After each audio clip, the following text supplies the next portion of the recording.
Hello, my name is Keith Groover. I'm a musician and teacher in Greenville, South Carolina. I also teach online, so check out my website for more info about that.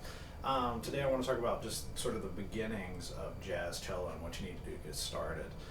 The biggest challenge I think most cellists have is getting comfortable doing pizzicato. In jazz, just most classical music, or most pop music, you use pizzicato a lot, and in classical music, not so much. Classical music you might do 95% arco and then 5% pizzicato. In pop and jazz, it might be the opposite of that. If you're doing something like a walking bass line, if you're doing sort of taking on the part of the bass player in the band. So what you need to do is you need to start getting comfortable using both fingers, getting a growly bass sound instead of like the classical sort of sound. Instead of getting that, you want to get some more.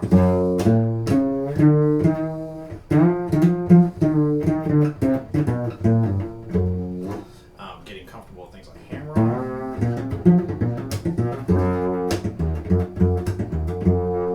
Getting comfortable with grace notes using your right hand.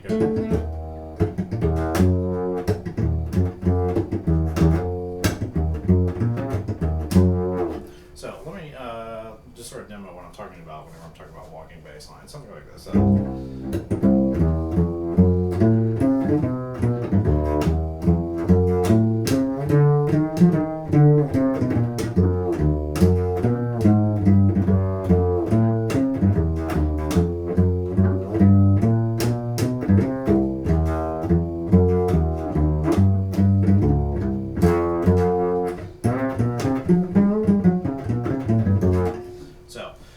I would think the first part of getting that growly sound is to think of the fretboard as your friend, or the fingerboard, I'm sorry.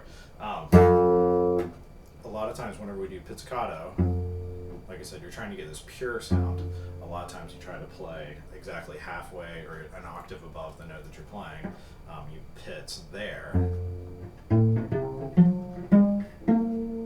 But to get the growly sort of sound, you need to get a little bit closer to the bridge. And you need to really lay into the string. Instead of playing away from the fingerboard, you want to play sort of parallel to the fingerboard. So what ends up happening is that your string is moving parallel to the fingerboard and ends up kind of hitting the fingerboard a few times. And that's how you get the growl, that sound, like that.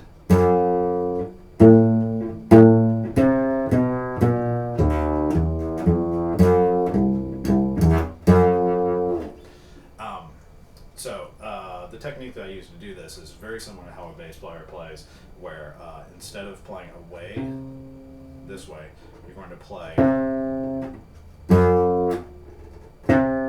that way, where what I'm doing is I'm pressing down on the string into the fingerboard and then kind of rubbing the fingerboard a little bit and then letting go, just kind of like a little bow and arrow as you go boom, pull back, same way I'm getting pull back, that. You're not going to mess up your cello, it's okay. Well, if you mess it up, you'll just mess up the bridge. And I use that same technique whenever I'm going from string to string to get the little grace note, the ga-dung, ga-dung, ga-dung, ga-dung, ga-dung. Something like that.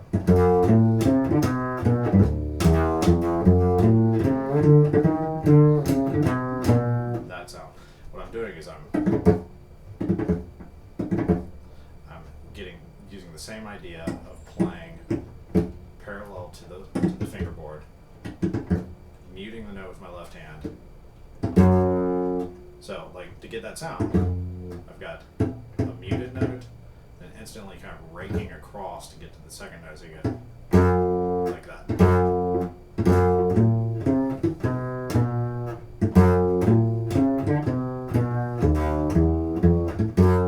That sort of thing.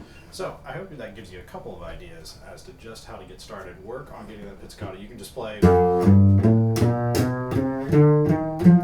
just whatever random scales. If you want to do major scales, that's fine.